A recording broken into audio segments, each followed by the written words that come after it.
Italy 2018, Part 4. Bergamo, La Spezia, Cinque Terre. After the excellent night's sleep, I woke up a little earlier in the morning, but I was in no hurry, so I had my morning coffee and spent some time dealing with my internet interests. Then I left the flat and slowly headed towards the upper town. Along the way, I stopped occasionally to take a photo or two, worrying that I might inadvertently omit something that I like or that catches my eye. When I reached the Venetian walls close to San Giacomo Gate, I noticed on the land plot at the bottom of the ramparts that somebody was growing vegetables in finely arranged garden beds. At first sight it seemed only pretty, but later I was delighted when I realized this was a part of the l'orto project carried out with persons with cognitive disability who can practice horticulture and grow vegetables here. Through my work, I have occasionally been involved in different projects dealing with persons with disabilities, and thus I have developed significant understanding for this type of issues, and I am always delighted when somebody from the community, as they call it, is thinking about and working with those who are perhaps less fortunate in their lives than the most. But in addition to working with horticulture, the people implementing the project obviously have a lot of spirit, and hence two scarecrows relatively far from the vegetable beds, not fulfilling their innate function, but certainly very cute. They can be seen in one of the photos on my blog. Proceeding leisurely on, I reached the old square, Piazza Vecchia, enjoying the surrounding buildings, but in peace and with the absence of tourists. It was still not 9 o'clock in the morning, and the funicular from the lower town was still not operating, so there were certainly fewer visitors. I'm lucky that I naturally wake up earlier, and I often, during my travels, have an opportunity to enjoy this peaceful part of the day. And so I did on this occasion as well. From the Piazza Vecchia I went to the smaller Piazza Duomo, took some photos when nobody else was around, and then I entered the cathedral. The first time I went in was directly after my visit to the church of Santa Maria Maggiore, which is incredibly decorated, and then it seemed to me that the cathedral was rather modest. However, when I entered it this morning, as the Mass was ending, I realized the cathedral was also very beautiful, with abundant ornamentation, only rather different in comparison to the nearby church. By the way, in addition to the cathedral and the Palazzo della Ragione, the Piazza Duomo, or the Cathedral Square, is also surrounded by the Santa Maria Maggiore Basilica, Colleoni Chapel, and the baptistry. After this, I went back to the Piazza Vecchia, where I had a macchiato, that is, an espresso with milk. I didn't even want to know if there was any internet connection. I did not take my travel journal out in order to write something down. I was just sitting there enjoying the good coffee, a wonderful day, and the beauty created by the human hand which surrounded me. It was just one of those fine moments in life. In the meantime, The church of Santa Maria Maggiore opened its doors, so I went back and revisited it one more time, and that was another good decision, for again there was nobody else inside, and that allowed me to enjoy at ease different details that may escape one when there are too many people around. By the way, just to mention that Bergamo has nothing to do with bergamot, a type of citrus which got its name after some words of the Turkish origin, and which is not used as food at all, but is rather popular because of its amazing scented oil. After the coffee, I also treated myself to a local specialty, polenta e osei. This specialty comes in two versions, the savoury and the sweet. I took the sweet one. The original, that is, the savoury version, consists of small birds, for instance, skylark, song thrush, sparrow, quail, etc. I'm not going to comment this at all, that are served with polenta. The sweet version, inspired by the savoury one, uses sponge cake, hazelnut cream, marzipan, etc., while the poor birds are represented with their stylized doppelgangers made of chocolate. The result is very tasty, but perhaps a little too much on the sweet side for me. Going leisurely towards the exit from the upper town, I turned into a side street that led to a place called Rocca, where there was a citadel. I was not interested in visiting the citadel, but there is a nice wide path leading around it. From one side there is a beautiful view at the lower sections of Bergamo, as well as at the surrounding hills. However, it is important to make the entire circle around the citadel, since from one section, that is like a terrace, there is a fantastic view at the entire upper town, as well as at the hill on which there is the church and the castle of San Vigilio that I reached on foot the first morning. I really enjoyed the view and was very pleased.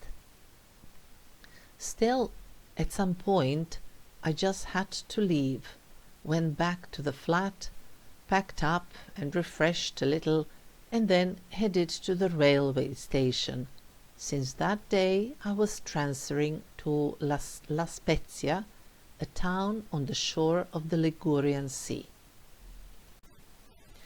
In La Spezia I had rented a flat again, and already back at home I had prepared detailed instructions for myself as to how to get there. After I left the railway station building, I saw a small general shop right by a bus stop, bought a ticket and hopped onto the bus that had just arrived. I asked inside if it was bus number 3, and they said it was. So I counted the number of stops and then got off on the 4th one when I saw that the stop was not called as it, if I can say, should be, and everything was flat. My flat was somewhere in the hills. I was puzzled. Not only was I not in the right place, I also had no idea where I was. Luckily, a gentleman came by, and I asked him about the street. Then he checked on his mobile and sent me off in the right direction. As it turned out, I first made a mistake when preparing the instructions, and instead of turning right from the railway station, I turned left and went to the wrong side of the street, which meant I was catching the bus in the opposite direction. and since the bus came just as I was picking up my change and I jumped right into it, I did not see the direction it was going to. Well, such things happen.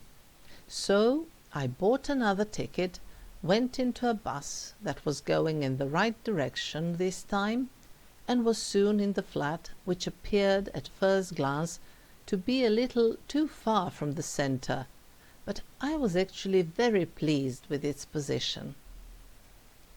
Having left my things in the flat, I went down to the centre, and soon entered a rather long pedestrian zone that led in the direction of the sea, which was where I was going to. By chance I came across a place where I bought tickets for the second day, since the following day had already been organized.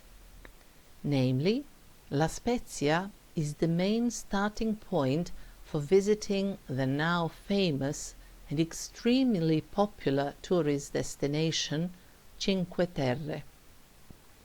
It was precisely this that I wanted to visit on this occasion, and that's how I ended up in La Spezia. This late afternoon the town seemed quite nice, especially when I went through a park and reached the shore, seeing on the right-hand side a path that led towards the piers, where numerous speedboats and sailboats, as well as some small and some seriously big yachts, were docked. The point was that I enjoyed the walk. The temperature was perfect, and there was a very nice view at La Spezia from the piers. La Spezia is a major commercial port, but huge cruisers that take tourists around the Mediterranean Sea also dock here. I could also see numerous military ships in the port. All of this is due to a very good natural and spacious gulf in which the town and the port are located. On the one end of the gulf there is Porto Venere, and in the middle of the other side of the gulf there is Lerici, and both of these places were precisely in the visiting plans for my second day in this part of Italy. After this fine walk in the downtown area, I went by bus. By now I was well versed in connection with the local transportation, back to the neighborhood in which I was to sleep, and there I went to a local restaurant for dinner. La Spezia is a town of a decent size, but regardless of the activities in the port, it is not a major urban center. This concretely means that the public transport does not run until late, as well as that the town significantly quiets down after the nightfall. This was all fine by me, since the flat I had rented was incredibly tranquil at night, but I assume that this may constitute a problem, especially for the young people. Be as it may, I returned from the centre right on time to go for a nice dinner, although this one was not very original. La Spezia is famous for its mussels that are cultivated on a big scale in the Gulf's waters, but this evening I was not in the mood for something like that, and I simply opted for a pizza, with unavoidable beer. But in order not to have everything as usual, I decided for a combination of gorgonzola, walnuts and honey, arranged over wonderful thin and crisp dough. And it was indeed a very tasty combination. Everything was used to a perfect degree. As a matter of fact, I never feel guilty when in Italy I eat pizza in the local restaurants. those not clearly intended only for tourists. The reason is that I simply cannot make pizza at home and have it according to my taste. It's not only a question of dough and flour. The main problem lies in the fact that I don't have a proper furnace. I have an oven, even one made in Italy, with a program for pizza, and yet it is not the right thing. Pizza needs to be baked at very high temperature, and this is something ordinary ovens simply do not provide. So whenever I go to Italy, I make sure that at least once I eat some nice local pizza. And so I did this evening. With a nicely full stomach, I went later to sleep. The following day, I was in no particular hurry, but I also did not waste too much time. So already at 8:15 a.m. I was on the train to Levanto, for this was the day when I planned to visit Cinque Terre, starting precisely in Levanto, that does not belong to this national park, but is the next place reached by the train when this one leaves Monterosso, that is one of the Cinque Terre. The national park Cinque Terre, meaning 5 lands, is called this way on account of 5 small villages that stretch along the coast over the total distance of around 20 kilometers. Admittedly, the distance depends on which way you visit them. Namely, the national park includes not only these 5 villages, but also a good section of the nearby hills and mountains, as well as Porto Venere and 3 islets farther in the south.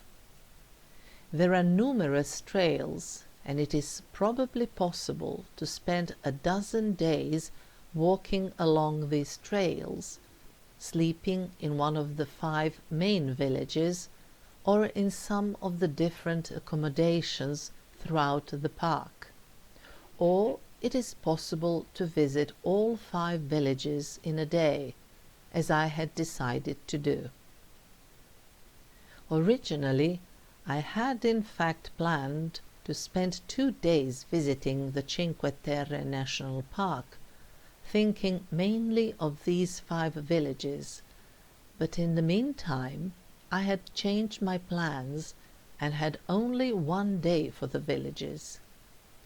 The simplest and possibly the most efficient way is to buy a round-trip train ticket in La Spezia and an entrance ticket for the national park, all in one.